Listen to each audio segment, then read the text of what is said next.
Thank you, Mr. Chairman. Mr. Secretary, thank you for joining us today. Thank you for your service. I'd like to address two different topics. I want to start with an issue you raised, which is ISIS and foreign fighters. To the best of DHS's knowledge, about how many Americans have traveled abroad to join up with ISIS? Senator, the way we calculate that is there are approximately, and this is the last time I looked, it could be a little higher now, 180 individuals who have left to join the conflict in Syria and Iraq or attempted to leave. That number, as I said, is probably a little higher by now, but that's the number we've said publicly, and I think that that's a fairly accurate number. There's an unknown factor, clearly, sir. So, but on the order of magnitude, 180 is a good approximation. The last time I saw a number, it was about that, but it's probably higher by now. Chairman Grassley and I have joined together in introducing legislation, the Expatriate Terrorist Act, that provides that an American citizen who travels abroad and joins ISIS and joins up with a foreign terrorist organization has in so doing constructively forfeited his or her American citizenship. There's existing legislation on the book that provides for other grounds for forfeiting your citizenship, but right now, joining a foreign terrorist organization is not one of those. In your judgment, would it be beneficial to have additional tools to prevent U.S. citizens from using American passports to come back to this country and potentially wage jihad and attempt to murder American citizens here at home?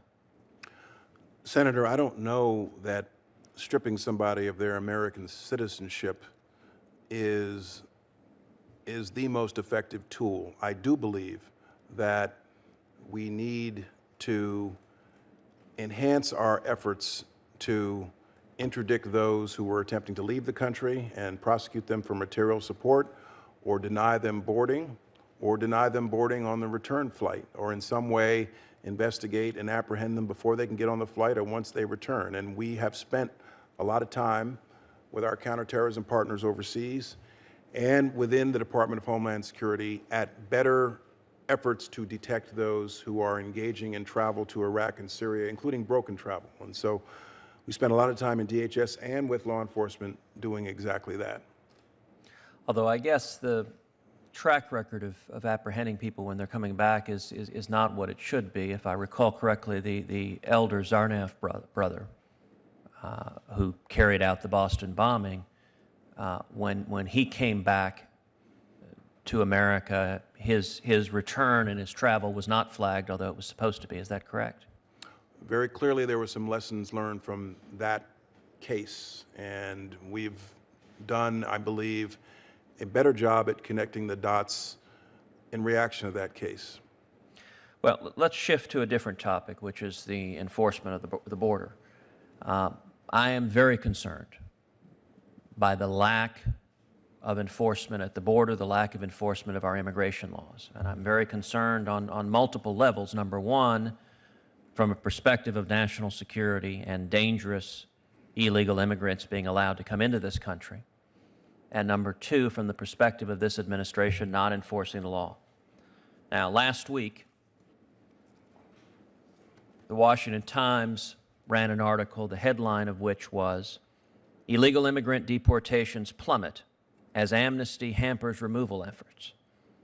And it described that this year, deportations have fallen by another 25% this year. And indeed, overall, deportations of those who are here illegally are down 41% from 3 years ago. And indeed, the article goes on to say, and the drop began almost exactly at the beginning of President Obama's illegal amnesty. Mr. Secretary, how do you explain a 41% drop in removals of aliens here illegally?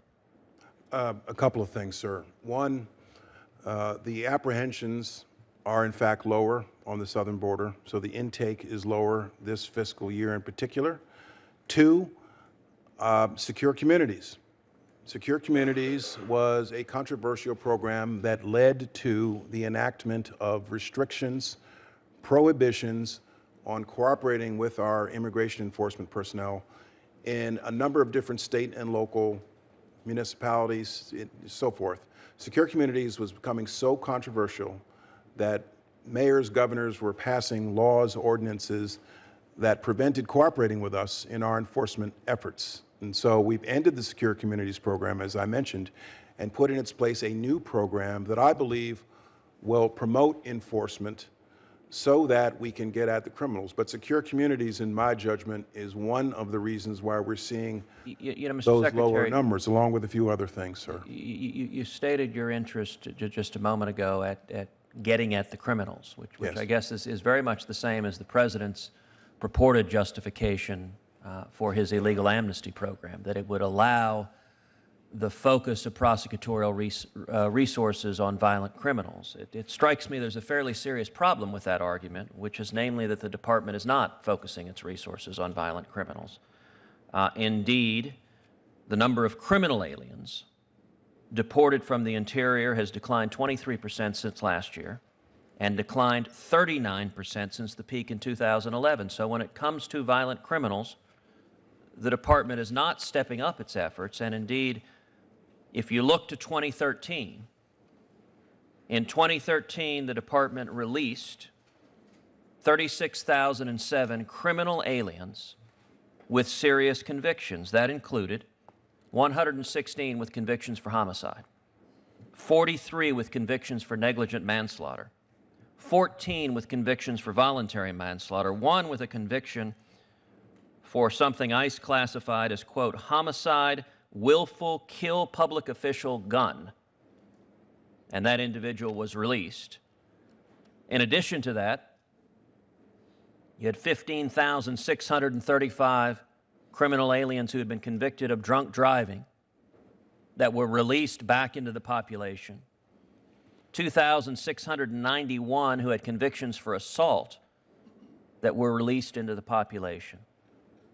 Why is the Department releasing so many criminal aliens? And secondly, can you tell this committee in the 6.5 years of the Obama administration's tenure just how many criminal aliens have been released, how many murderers, how many rapists, how many people who have been convicted of violent assault have been released into the population? Yes. As you pointed out, Senator, in fiscal year 13, there were about 36,000 individuals convicted of a crime who, once in our immigration system, were bonded out. That number declined to about 30,000 in fiscal year 14, but in my judgment, that number is still too high. So in reaction to this situation, I directed that we do a number of things differently, including elevating the approval for a circumstance where somebody who's been convicted of a crime is released from immigration detention. It is the case that some of these cases are due to releases by immigration judges or by the Supreme Court jurisprudence in Zavadas versus Davis. But I do think we could do a better job, which is why I've directed we elevate the approval level for that, and that we no longer release people for lack of space. That was an issue in FY13, especially when we were dealing with sequestration. We had a situation where we released a lot of people because we were concerned we didn't have the space, and I've directed that that should not be an excuse for releasing somebody. We should find the space. And so this is a problem I recognize exists, and I'm interested in promoting public safety, and that's why I've directed these changes, sir. Thank you, Mr. Secretary, and I'll follow up with a written request for the information I asked for. Thank you. Thank you. Thank you, Mr. Chairman.